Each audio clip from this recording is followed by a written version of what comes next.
Greetings from Sweden and welcome to Everyday Mystic, an aid to your liberation. My name is David and I hope that you're feeling well and that you're having a good day. In today's video we are going to talk about focus and how it is one of our most valuable resources and how most people treat it like it doesn't even matter.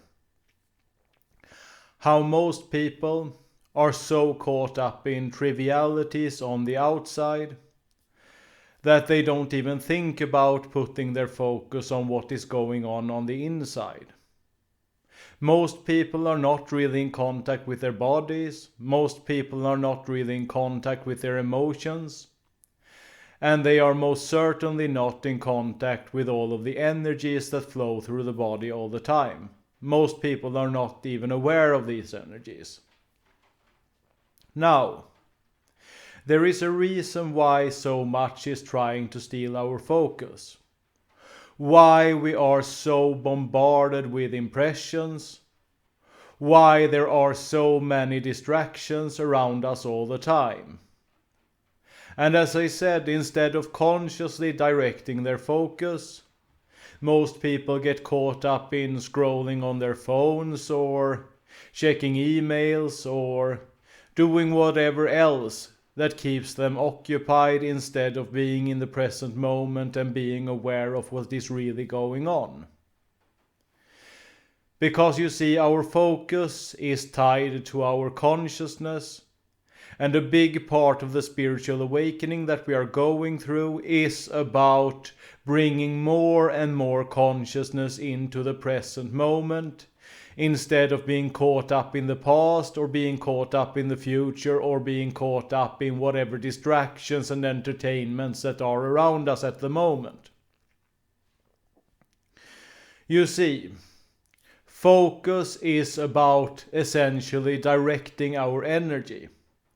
And now life is happening on many planes simultaneously. We are, for the most part, only experiencing this physical plane right now, but it doesn't mean that the other planes are more or less real because of that. And where attention goes, energy flows. And I will get back to this in a little moment because this is very important. You see, things are being played out in the physical reality. But really, on the higher planes, everything is energy and vibration, and we only take it in and encode it with our physical senses. And that is how our physical experience is created. And this is the real illusion.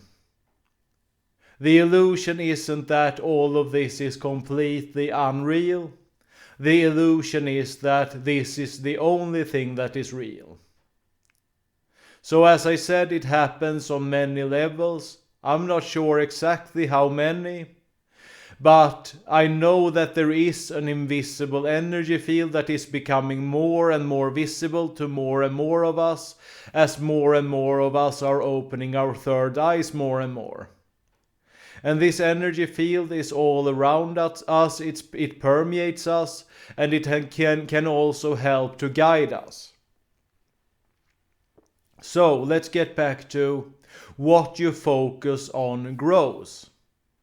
Because for many of us, we can feel very stuck in the situations that we are in, and we don't really understand why we make all of these attempts to do something about our existence in our physical 3D reality. But nothing happens, the world won't budge. I've been there, I'm still struggling with this sometimes, but it is because I know that I have learned for so many years to put my focus on the outside, to make the outside more real than what is opening up on the inside, which is what we are now moving away from as we're going through our spiritual awakenings. So, focus on the outside means also for most of us that we repeat the same thought patterns over and over again in our heads, We focus on the same things each and every day. We go to the same job, perform the same tasks, think the same thoughts about the tasks, about the people around us, and thus we create the same reality over and over again. So what happens if we instead take a step back and try to understand what is really going on here? If we understand that even though we've been taught to identify with the physical reality, this is only one tiny aspect of the whole spectrum of what is going on. Can we do something to change this? Well, one thing is that we can start focusing on what we have instead of what we are lacking. We can direct our attention towards what we want to accomplish in the future and allow our thoughts to dwell on this instead of all of the nonsense around us. But unless we think consciously about these things, we are going to be swept away by the world, because there is a reason why we are bombarded with all of these things. Why we are bombarded with all of these things right now. Because this spiritual awakening that is happening is really happening. A major shift is taking place on the planet. And there are a lot of interests that want to stop this from happening. Those that want to keep things as they are because they benefit from it. So therefore we right now have our phones, we have millions of apps that can distract us, we have TV series, such an unlimited access to things to keep us stimulated. We have really cheap junk food. We have what I am going to call prawn, like the movie Tron, but I think you know what I'm talking about really, but we're not supposed to say that word here on YouTube. But the thing that people spend most of their time doing when they are on the internet. Not all people, of course, but a very large amount of people. And they get addicted to it and so on. We have video games, we have hookup culture. And many of these things I'm not saying are wrong. I would say to treat the reproductive instinct in a very careless manner, it's always bad for us. It will drain our energy and it will disconnect ourselves from other people, among other things, and it will give us a low self-esteem. It will keep us in a state of shame and so on. If you feel like you need to hide something from all of the world, it's probably not a good thing to engage in. But, and this is another thing that I want to actually bring up here as well. We can't talk about this openly on YouTube. And when you have this type of censorship, it also means that you cannot criticize it. Just saying. A little small comment, a little side note about the problems of censorship. But anyway, apart from this, I think that in moderation, TV series, even now and then, if you feel like you can't avoid it, I don't think that it's the worst thing in the world to indulge in junk food, just as long as you don't make it a habit and allow it to break you down. But the point is that we have so many distractions all around us, and we need to make a conscious choice to not allow the world to distract us. And now this will become much easier when we learn to be more in the present moment, when we learn to bring more and more consciousness into the present moment, and in essence, the more we allow God to act through us, instead of allowing our little egos to push us in one direction or the other. Because this is also a big part of going through a spiritual awakening. You're going from the lower to the higher. You're going from being ruled by your instincts to be ruled by your divine nature instead. You're going from being ruled by all these base desires that are in essence connected to your instincts. And of course, think consciously about the distractions that you have around you. Many distractions are more or less universal. We all have our phones, we all have our apps. But what kinds of apps are most distracting to you, for example, can be very personal.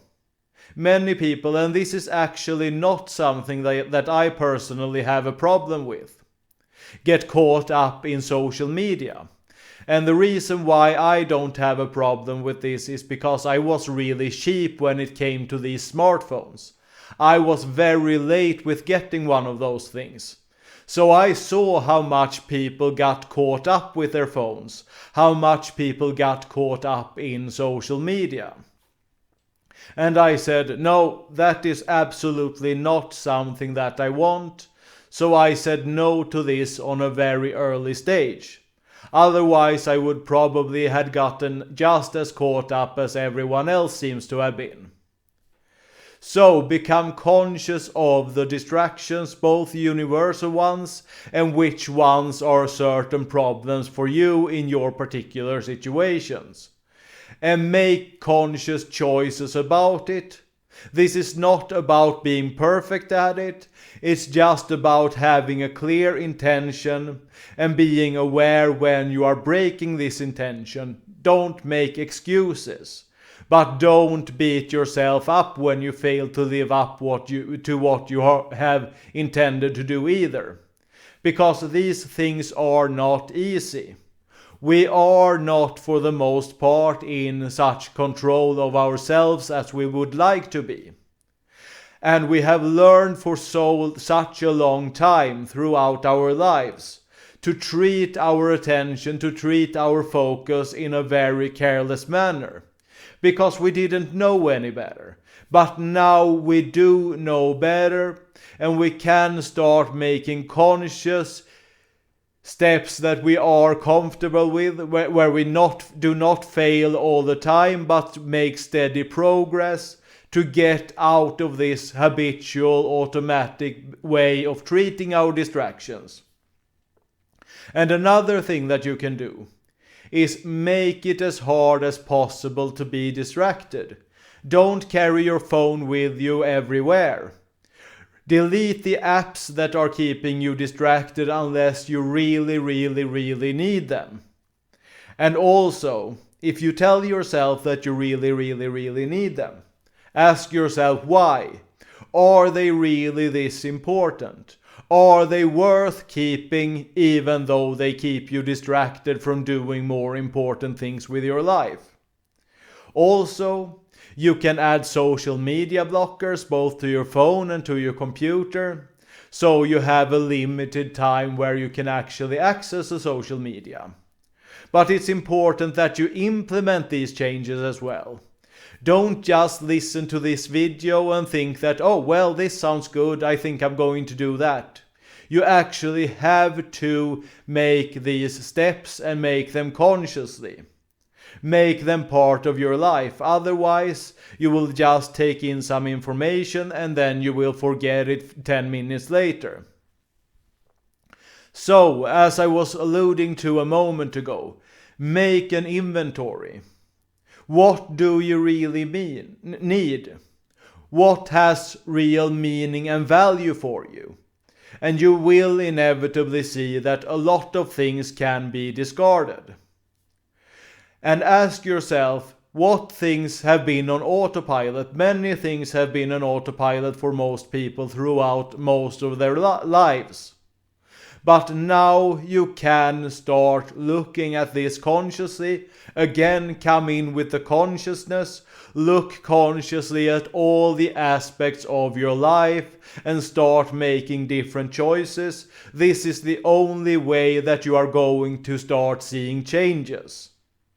And it all starts with the inside, bringing more consciousness into your present moment experience.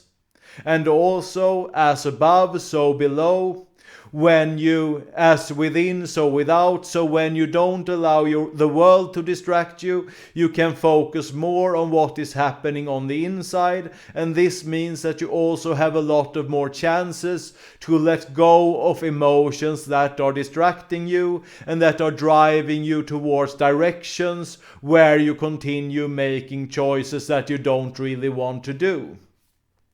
And ultimately, this is about reprogramming the brain. As I say in many other videos, neuroplasticity, your brain is much more malleable than you think. When you use new neural pathways more and more, it will become more easy to do it. And when you stop using other neural pathways, they will eventually die out.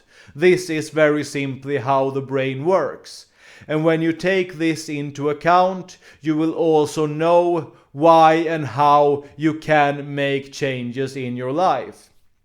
Also, very important, start with a meditation routine. Because when you meditate, among many other benefits, you will disconnect yourself from your reactive impulses. When you force yourself to sit on your meditation pillow and don't allow your body to get up and move around, which is it will inevitably want to do in the beginning, you are training your brain to not react on your impulses all the time. This is just one of many benefits of meditation, but it is the one that is relevant for the discussion in this video. And also, finally, develop a humble relationship with God, because at the most fundamental level, you are one with God, and this is not ego, this is not hubris, this is the opposite, because as long as you are driven by the ego, as long as you are driven by pride, you will not be able to realize this fundamental oneness with God. So, therefore, you need to develop humility. You need to stop wanting to be someone in the eyes of others. You need to stop wanting to actually make your ego God. To allow God to flow through you, to allow God's will to flow through you. To make your actions, your will, your wants and desires one with God's will, wants and desires. Which, when you have lost the ego completely, naturally is the same thing. And the more you can get into this, the more you will realize just how immensely powerful you really are. But you have to lose the ego. You have to put the ego in the passenger seat and put God in the driver's seat. And that's it for today. If you like this video, please leave a like, leave a comment and share the video on social media and other places. All of it helps the channel to grow. And if you haven't done it already, subscribe to the channel and hit the notification bell so YouTube always notifies you of new videos. And check out the description and the comment section for other things that me and my wife are doing. And other than that, just sincerely thank you for your time.